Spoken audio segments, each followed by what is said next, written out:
Bethany, the reason why we're talking today is because a girl from a high school has recently been charged because of an incident. Talk to me a little bit about those charges. Well, there has been one misdemeanor charge that has been taken out for assault and battery.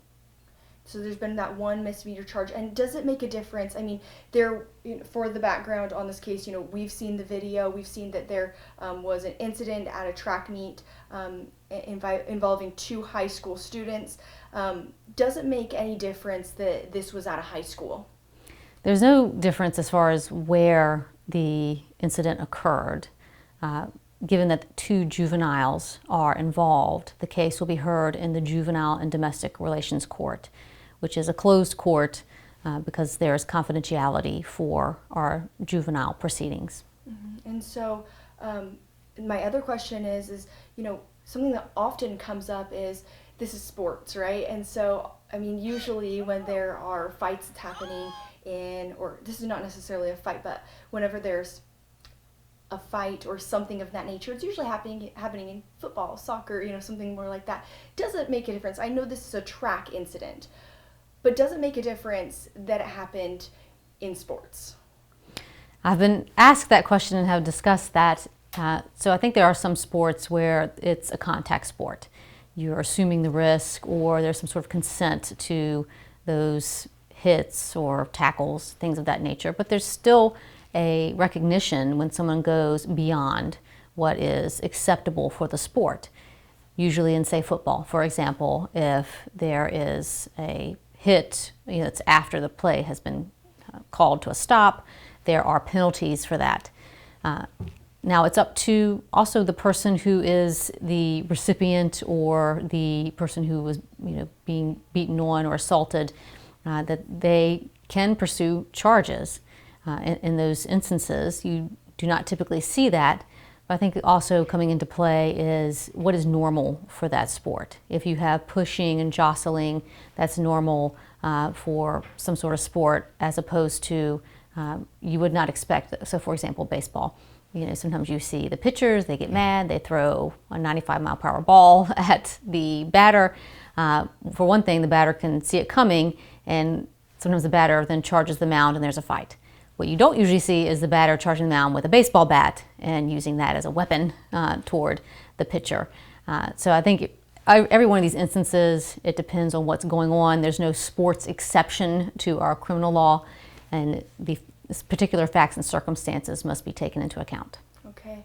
And you'd mentioned to me earlier that since this is a juvenile case especially, you have to be specifically careful about using names, using the direct situation, talking about the incident. In any case, you have to be careful about talking about the incident before the case is going before judges. But in this case, it's also a juvenile case.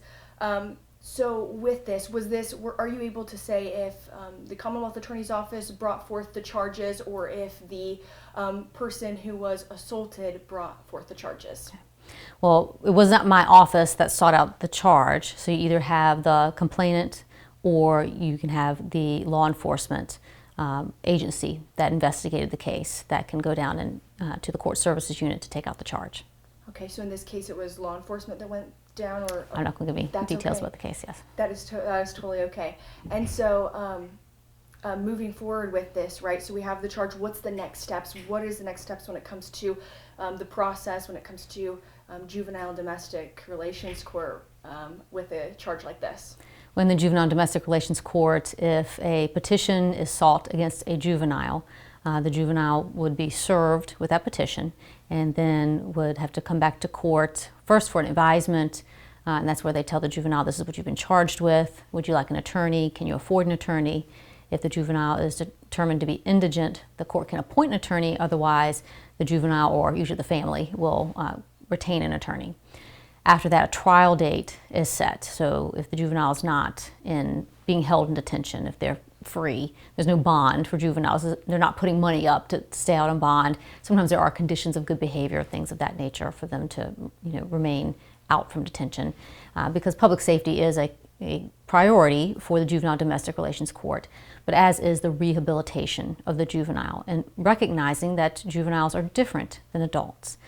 And I think that's being lost here is that we have two juvenile young women who are involved in this case, and for all the attention that this case has received, certainly we want to make sure that we are doing what's right by our victim, but also, think about, for many of us when we were teenagers, social media wasn't a big thing, and if you've done something wrong, whether it be accidental, a mistake, or purposeful and intentional, for the whole world to see and to comment upon, and what kind of pressure that puts even on the person who may be perceived as the offender, that this is still a juvenile, and both are juveniles, and they're subject to a lot of attention right now.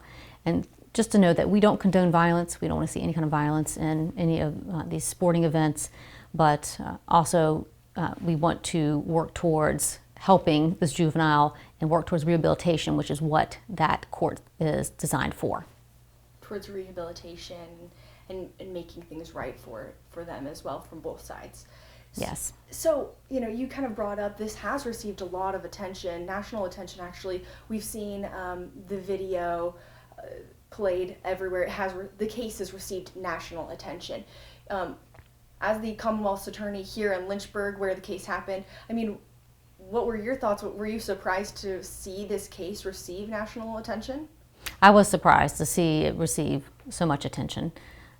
And I can only guess as to why, but I just, again, want people to keep in mind that we are talking about teenagers, and, we want to make sure that people aren't using violence, whether it's in the heat of the moment or it's an accident, or we're going to sort all that out. This person is presumed innocent until she has her adjudication.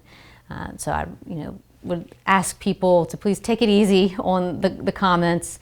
We are taking care of this. It is being addressed through our court system, and keep in mind that we want to work towards rehabilitating this person, as well as working towards doing something to make our victim whole.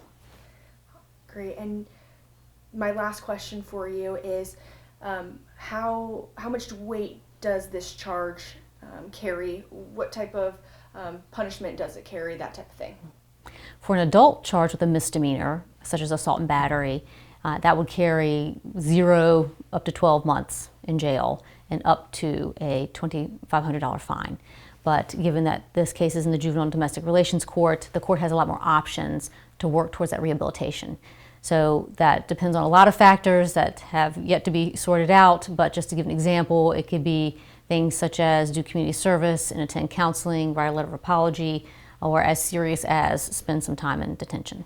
Okay, so I'm going to kind of reiterate those just to make sure I'm clear on this. It could be as simple as writing an apology to spending time in a detention center. That's kind of that range. Yeah, so usually if there's a letter of apology, there are other things that go along with it, like a period of good behavior or counseling, other things of that nature. But it all depends on the facts and circumstances of each case and the facts and circumstances revolving around that juvenile. Okay, and let me just make sure that I don't have any other questions. It doesn't look like I have anything.